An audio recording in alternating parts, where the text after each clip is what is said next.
Assalamualaikum warahmatullahi wabarakatuh.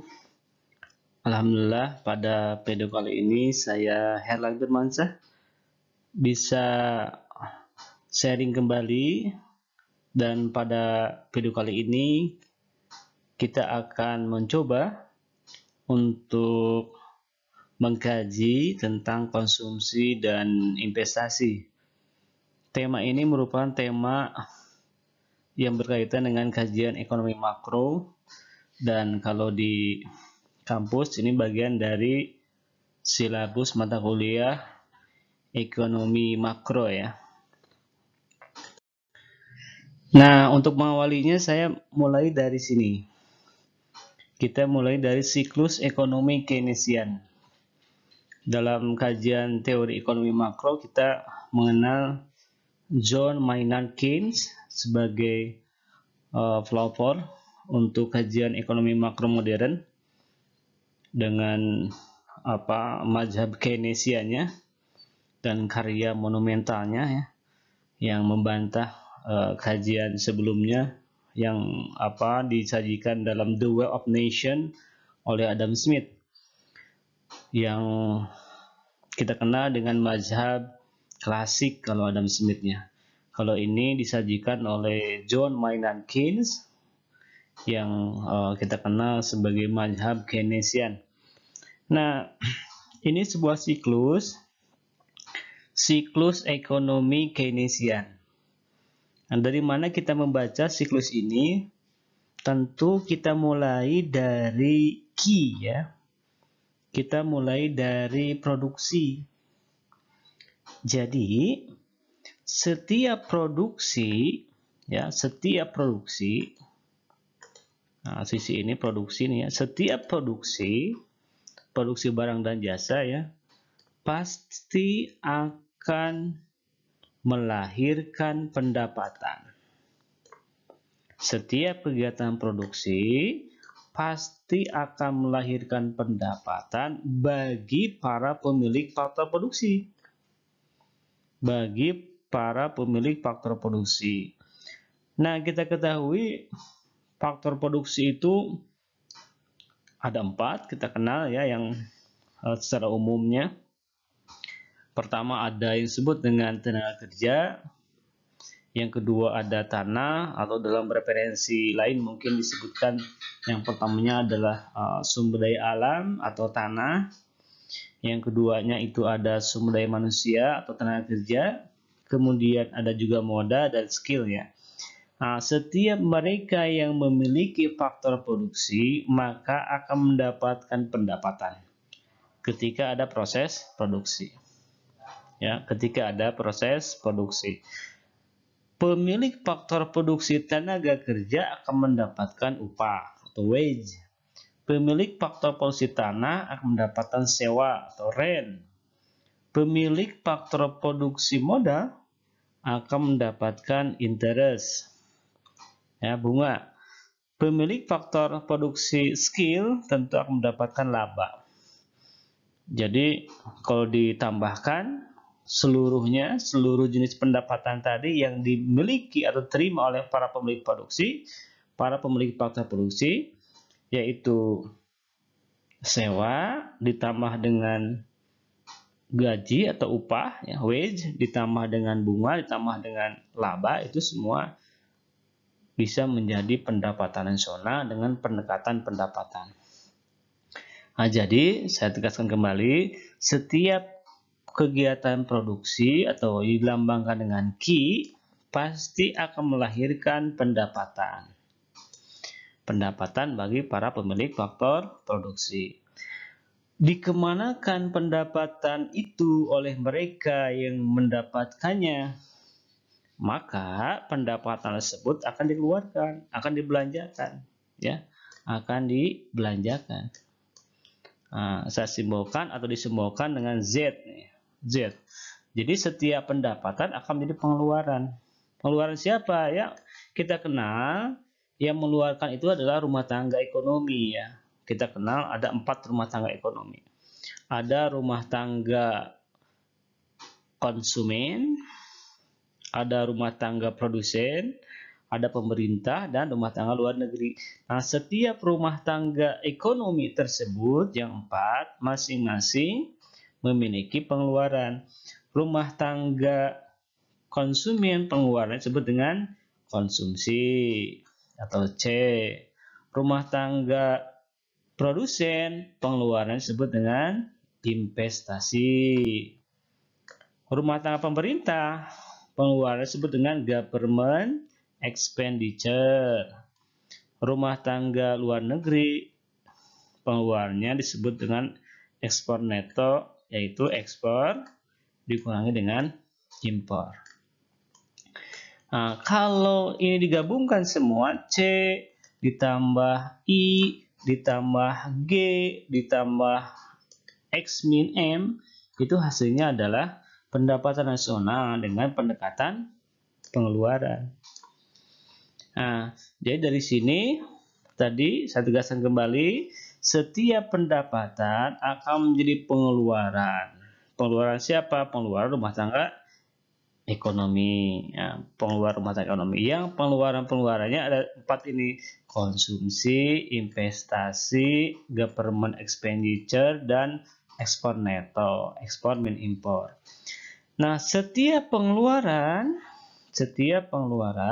akan memicu produksi lagi ke sini, ya, akan memicu produksi lagi. Ya, yang namanya produksi pasti dipicu oleh pengeluaran, pasti dipicu oleh adanya konsumsi, pasti dipicu oleh adanya investasi. Kenapa pabrik sepatu memproduksi sepatu tertentu? Karena ada yang mengkonsumsinya. Kalau tidak ada yang mengkonsumsinya, kemudian dia diproduksi buat apa kan? Ya. Jadi biasanya produsen itu ketika memproduksi dia akan menjawab 3 masalah pokok ekonomi itu. Barang apa yang akan diproduksi, bagaimana cara memproduksinya, untuk siapa diproduksi. Ketika muncul pertanyaan barang apa yang akan diproduksi, maka tentu barang yang dikonsumsi oleh konsumen. Sehingga barang tersebut memang sesuai dengan kebutuhan pasar, akan laku di pasar, karena memang itu yang dibeli oleh konsumen. Jadi yang namanya pengeluaran berupa konsumsi, investasi, government expenditure, ekspor impor, itu semua akan memicu produksi. Produksi akan menghasilkan pendapatan. Pendapatan akan menjadi pengeluaran. Pengeluaran memicu produksi. Itu terus membentuk sebuah siklus yang kita kenal dengan siklus ekonomi Keynesian. Nah, dari slide ini, dari pembahasan ini, kali ini kita akan fokuskan kepada 2 hal, yaitu konsumsi, ya, yang keduanya adalah investasi. Nanti di video berikutnya kita kaji tentang government expenditure dan ekspor impor. Nah, itu dari slide ini menjadi pengantar masuk ke konsumsi dan investasi. Nah, kita lihat untuk melihat bagaimana konsumsi dan investasi dalam konteks Indonesia, kita lihat PDB Indonesia, Produk Domestik Bruto Indonesia 2018 dan 2019. Kita lihat, ya, berdasarkan grafik ini, maka kontribusi pendapatan domestik bruto terbesar diberikan oleh yang grafik warna biru ini, yaitu konsumsi rumah tangga atau pengeluaran rumah tangga yang kita sebut dengan konsumsi itu. 2018 itu terbesarnya dari konsumsi, 2019 juga dari konsumsi. Ya, 2019 dari konsumsi atau pengeluaran rumah tangga itu, household final consumption expenditure. Jadi konsumsi final, konsumsi akhir, pengeluaran untuk konsumsi akhir, ya, dari rumah tangga. Rumah tangga dalam ini adalah rumah tangga konsumen. Jadi kalau melihat struktur ini berarti memang konsumsi lah atau pengeluaran rumah tangga lah yang berkontribusi besar terhadap pendapatan nasional Indonesia. 2019 itu sampai dengan 56,62%. Sangat besar nih ya. 56,62%. Sangat besar kontribusi konsumsi terhadap pendapatan domestik bruto, baik 2018 maupun 2019. Ya. Kemudian kontribusi yang kedua diberikan oleh apa? Kita lihat ini yang kedua yang warna merah ini. Ya. 32,28% di tahun 2018. Kemudian tahun 2019 32,33%. Beda sedikit ya. Beda di komanya nih. Ya, ada 4, ada 5 poin ya bedanya. Tapi intinya masih sama, yang warna merah. Yang warna merah kita lihat di sini. Nah, ini pembentukan modal tetap. Dalam konteks yang tadi saya bahas, berarti itu namanya apa? Investasi ya. Investasi atau pengeluaran rumah tangga produsen. Investasi. Jadi intinya dari slide ini saya ingin menyampaikan bagian diskusi kita, bagian kajian kita bahwa konsumsi dan investasi lah yang berkontribusi besar terhadap pendapatan nasional Indonesia. Sehingga yang kita bahas sekarang, konsumsi dan investasi itu sangat relevan dengan fokus kajian ekonomi makro Indonesia. Ini tentu bukan hanya di Indonesia, di beberapa negara berkembang terutama, itu pendapatan nasionalnya dipicu oleh konsumsi dan investasi. Ya. Semua negara berkembang. Negara maju mungkin itu ada faktor ekspor impornya, ekspor netonya yang besar selain investasi konsumsi ya. Cina konsumsinya terbesar karena jumlah penduduknya 1,7 miliar.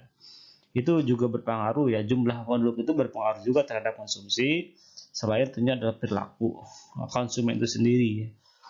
Cina itu konsumsinya besar, investasinya besar, kemudian juga ekspor netonya besar sehingga bisa menjadi negara maju ya, negara termaju sekarang. Nah, ini penjelasan dari slide tadi lanjutannya itu ada di bahan National Income of Indonesia atau pendapatan nasional Indonesia 2015-2019. Nah, ini ada di dokumen BPS ya, ada ini. Jadi pengeluaran konsumsi rumah tangga menjadi penyumbang utama dalam pengeluaran PDB konsumsi rumah tangga. Pada tahun 2018 dan 2019 konsumsi rumah tangga memberikan kontribusi sebesar 55,76% untuk 2018 dan 2019 56,62%. Sangat signifikan. Sehingga ketika pandemi kemudian konsumsi masyarakat itu turun, akibat dari daya belinya turun, akibat dari pendapatannya turun, maka kontribusi terhadap pendapatan nasional itu menjadi turun drastis. Maka tentu berefek terhadap pendapatan nasional dan pertumbuhan ekonomi. Nah, laju pertumbuhan konsumsi rumah tangga pada tahun 2019 itu 5,4%. Ini lajunya ya. Menurun dibandingkan dengan tahun 2018, 5,5%. Menurun lajunya. Kalau tadi capaiannya, ini lajunya. Nah, yang kedua, kontribusi investasi. Yang pertama tadi adalah kontribusi konsumsi, sekarang kontribusi investasi. Pembentukan modal tetap domestik bruto dapat digolongkan dalam bentuk bangunan konstruksi, mesin-mesin dan alat pelengkap, kendaraan, peralatan lainnya, ya, atau cultivated biological resources serta produk kekayaan intelektual. Barang modal tersebut merupakan peralatan yang digunakan untuk berproduksi dan biasanya mempunyai umur pemakaian lebih dari 1 tahun. Pada tahun 2019, kontribusi PMTB, yaitu tadi pembentukan modal tetap, sekitar 32,33%, meningkat dibanding dengan 2018. Jadi ada peningkatan kontribusi pembentukan modal. Investasi ini ya. Laju pertumbuhan PMTB menurun kalau lajunya. Kalau kontribusinya tadi meningkat, kalau lajunya menurun dari 6,6 menjadi 4,5 pada tahun 2019. Ini gambaran kontribusi investasi di Indonesia.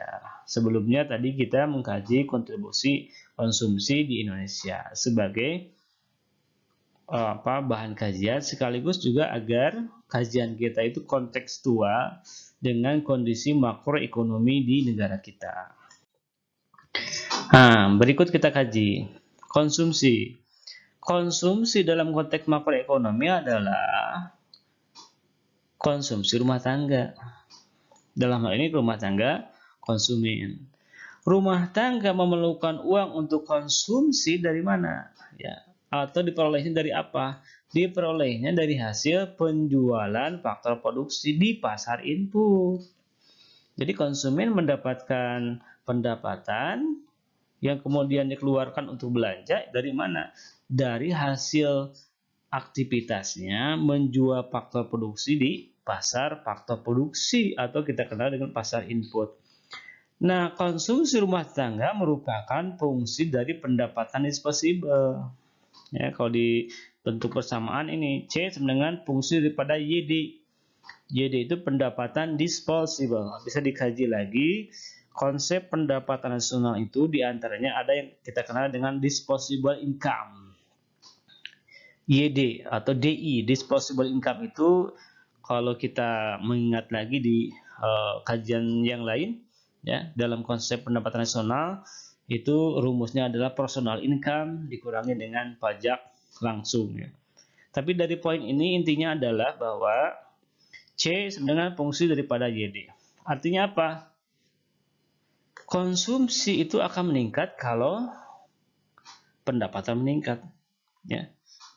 Jadi konsumsi akan meningkat kalau pendapatannya, YD-nya meningkat.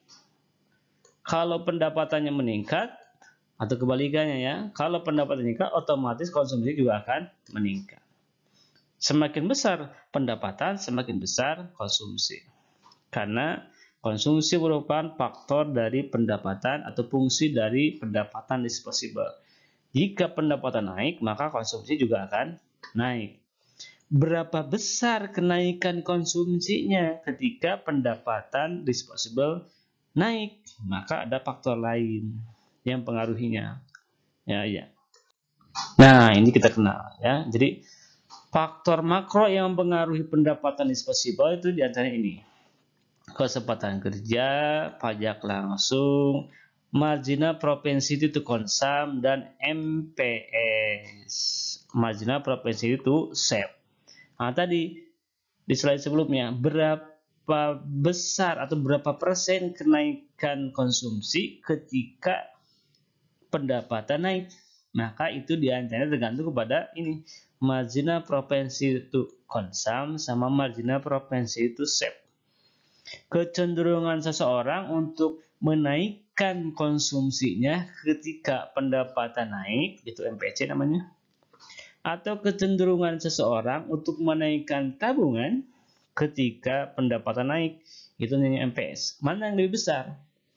Ketika yang lebih besarnya adalah MPC, maka pada saat naiknya pendapatan, maka akan memicu kenaikan konsumsi yang lebih besar persentasenya dibanding dengan pengeluaran untuk yang lain, untuk saving misalkan ya.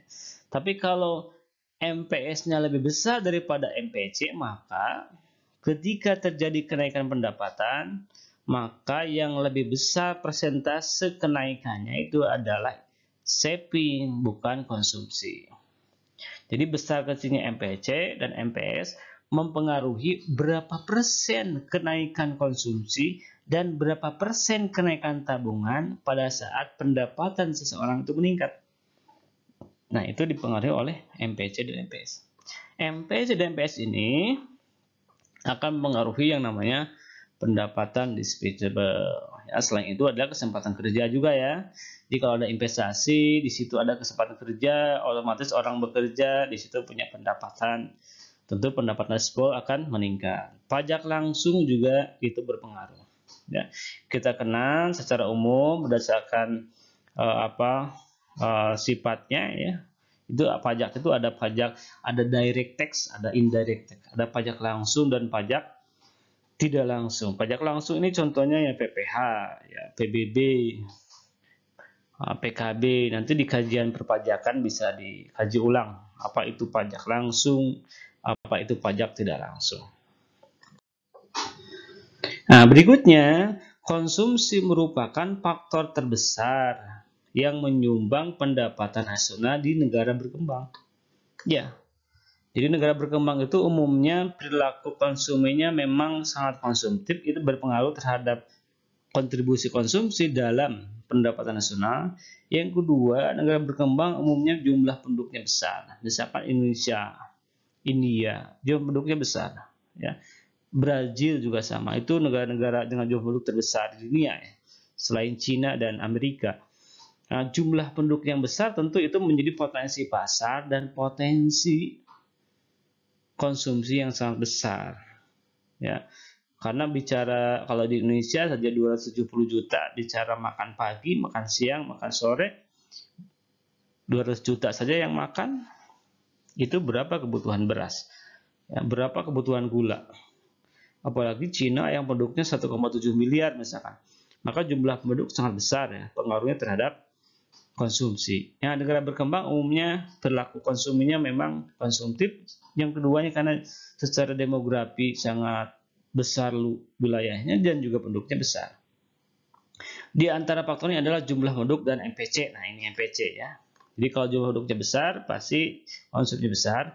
Dan marginal propensi to consume. Kecenderungan seorang untuk menambah konsumsi ketika pendapatan naik. Itu MPC. Sangat berpengaruh terhadap konsumsi. Nah, berikutnya adalah investasi ya. Jadi investasi dalam konteks makroekonomi itu adalah pengeluaran rumah tangga produsen atau perusahaan ya. Investasi di sini adalah investasi yang secara langsung berdampak terhadap tenaga kerja.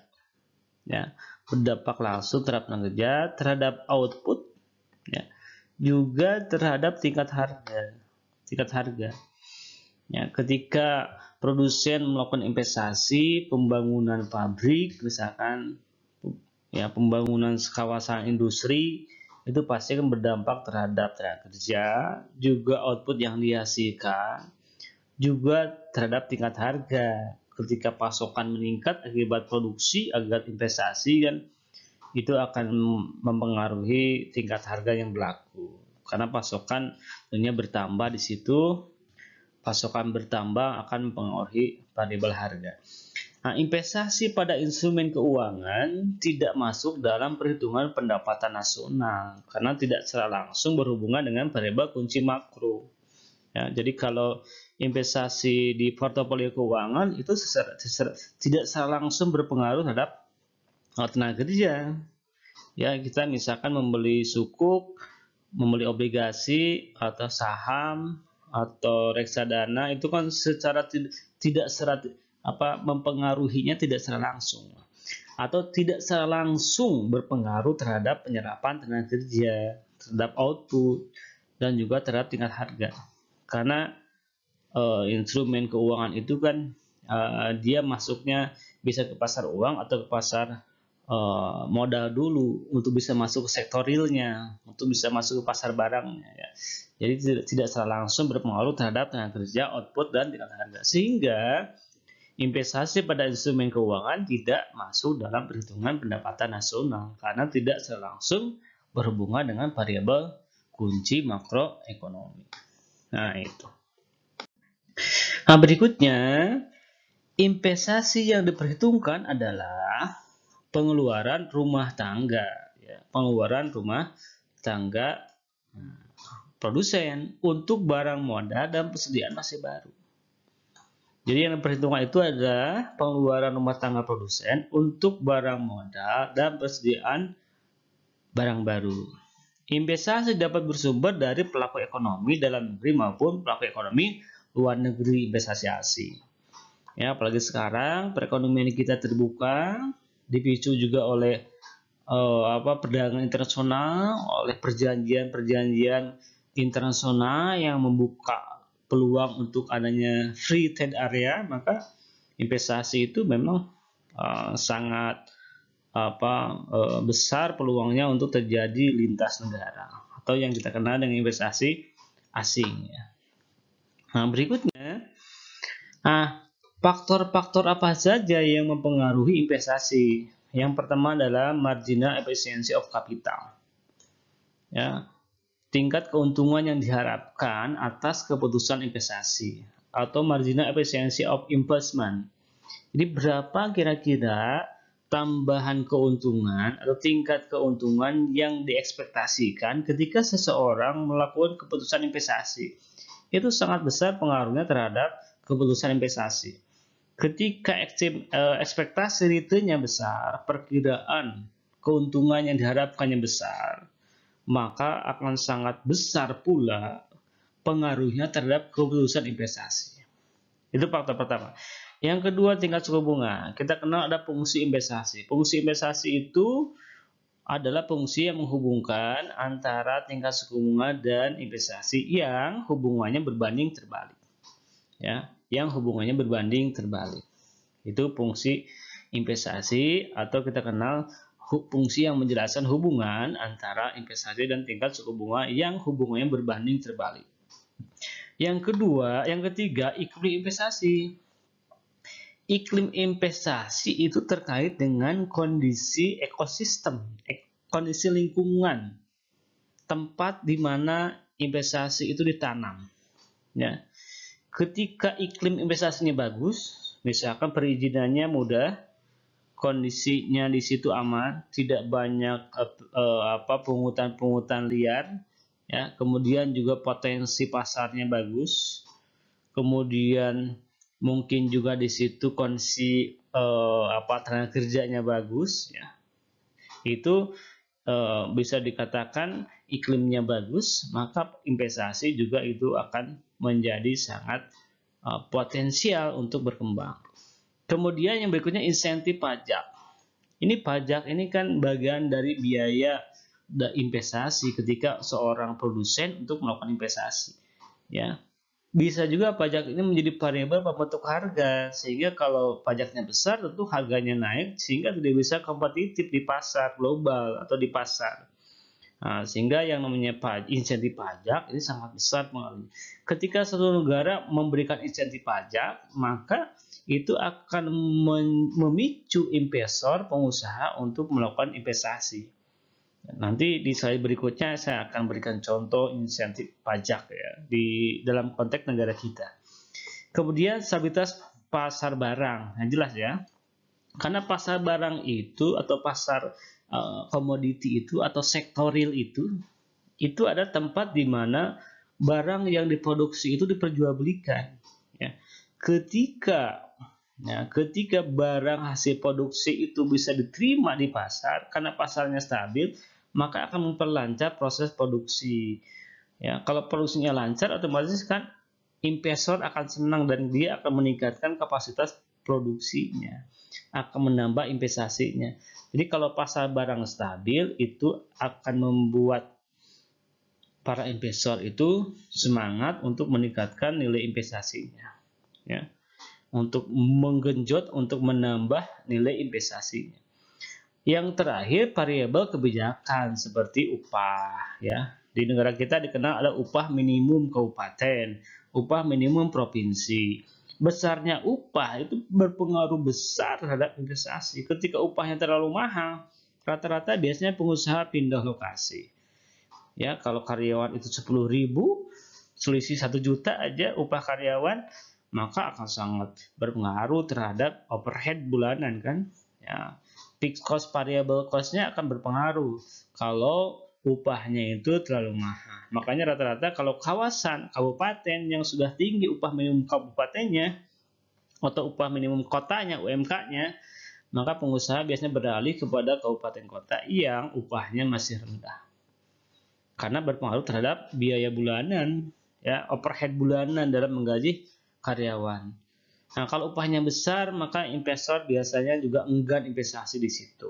Karena biaya karyawannya terlalu besar sebagai variabel biaya bulanannya. Kemudian kebijakan pertanahan. Nah, ini harga tanah. Tadi kan kalau adanya produksi pasti melahirkan pendapatan bagi para pemilik faktor produksi. Salah satunya adalah faktor produksi tanah, sumber daya alam. Ya, kalau kebijakan pertanahannya itu bagus, baik, ya, program sertifikasinya, program pembebasan tanahnya, ya, kemudian termasuk harga tanahnya, kebijakan harganya, itu sangat berpengaruh terhadap investasi. Ya, terhadap keamanan juga, terhadap potensi perluasan usahanya, itu sangat berpengaruh terkait dengan kebijakan pertanahan dan lain-lain. Ya, jadi investasi itu di antara faktor penyebabnya, besar kecilnya, meningkat tidaknya adalah ini. Nah, ini saya memberikan contoh tadi, saya sudah sampaikan contoh insentif pajak yang berpengaruh terhadap investasi. Di negara kita pernah melaksanakan apa yang disebut dengan tax allowance dan tax holiday. Ini bedanya nih, ya. Pertama definisinya nih. Definisinya kalau tax allowance itu adalah insentif dalam bentuk pengurangan pajak penghasilan yang dihitung berdasarkan nilai investasi yang memenuhi kualifikasi tertentu, terutama di bidang usaha di daerah, ya, di daerah.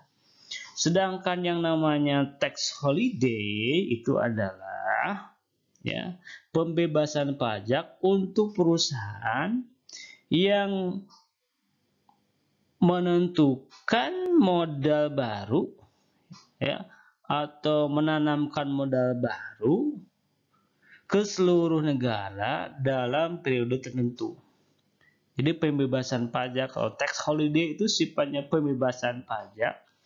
Kalau tax allowance itu adalah dalam bentuk pengurangan pajak.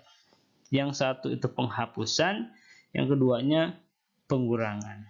Kedua-duanya sangat berpengaruh terhadap daya tarik investor untuk menanamkan investasinya. Yang bisa kita kaji hal lainnya lebih dalam, ini perbedaannya, ya, antara tax allowance sama tax holiday, ya. Kemudian jenis usaha juga berbeda yang diterapkan untuk tax allowance dan tax holiday, itu sektor usaha yang diterapkan juga berbeda. Tapi saya tidak akan memperdalam masalah pajak ini, nanti ada video khusus, ya, di bagian lain tentang perpajakan. Intinya pada sesi ini adalah bahwa insentif pajak melalui tax allowance dan tax holiday contohnya itu sangat berpengaruh terhadap minat investor untuk menanamkan investasi barunya atau menambah investasi yang lamanya. Itu insentif pajak. Nah, pada masa pandemi contohnya, masa pandemi ini COVID-19, pemerintah memberikan banyak insentif pajak. Dalam struktur APBN kita juga ada pos insentif pajak di situ, misalkan PPh UKM, UMKM ditanggung pemerintah. Ini bentuk insentif juga, ya, terhadap UKM. PPh pasal 21 ditanggung pemerintah. Pembebasan PPh pasal 22. Pengurangan angsuran PPh pasal 25 sebesar 30% misalkan. Ini contoh-contoh dari insentif pajak yang tentu sangat berpengaruh terhadap investasi, ya, investasi. Di negara maju, investasi merupakan komponen terbesar pembentuk pendapatan nasional di negara maju. Ya, katakan Amerika atau negara-negara Eropa, negara-negara yang tergabung dalam Uni Eropa, itu investasinya sangat besar dan sangat berpengaruh terhadap pendapatan nasionalnya. Khusus investasi pada sektor-sektor yang padat modal terutama. Ya, khususnya investasi pada sektor-sektor yang padat modal itu sangat berpengaruh terhadap kontribusi investasi di negara-negara maju terhadap pendapatan nasionalnya. Kalau negara berkembang tadi konsumsi lebih banyak daripada investasi. Perannya Indonesia tadi sudah disajikan di awal bagaimana perannya atau kontribusinya terhadap pendapatan nasional. Nah, kalau ingin mengkaji lebih jauh dalam konteks Indonesia, data investasi disediakan oleh BKPM. Ya, di negara kita ada disebut dengan Badan Koordinasi Penanaman Modal. Bisa diakses, ini ada websitenya Ini lembaga negara karena ini domainnya GoID lembaga negara ternyata kan. Nah, ini menyediakan data-data investasi. Kalau mau ada kajian lebih lanjut untuk riset yang datanya itu mengambil variabel investasi, bisa merujuk kepada sumber data yang secara resmi dikeluarkan oleh lembaga negara. Dalam hal ini adalah BKPM, Badan Koordinasi Penanaman Modal. Itu bisa diakses untuk mendapatkan data-data yang update terkait dengan variabel investasi. Selain BKPM ada juga BPS. BPS juga ada link khusus, ada menu khusus menyediakan data-data investasi. Jadi optionnya yang pertama dari BKPM, yang kedua dari BPS ya, kalau ingin mendapatkan data tentang investasi. Nah, demikian saja penjelasan tentang konsumsi dan investasi. Tentu tidak utuh, tidak lengkap, biar menjadi bahan diskusi awal untuk kita bersama. Mudah-mudahan bermanfaat. Terima kasih. Wassalamualaikum warahmatullahi wabarakatuh.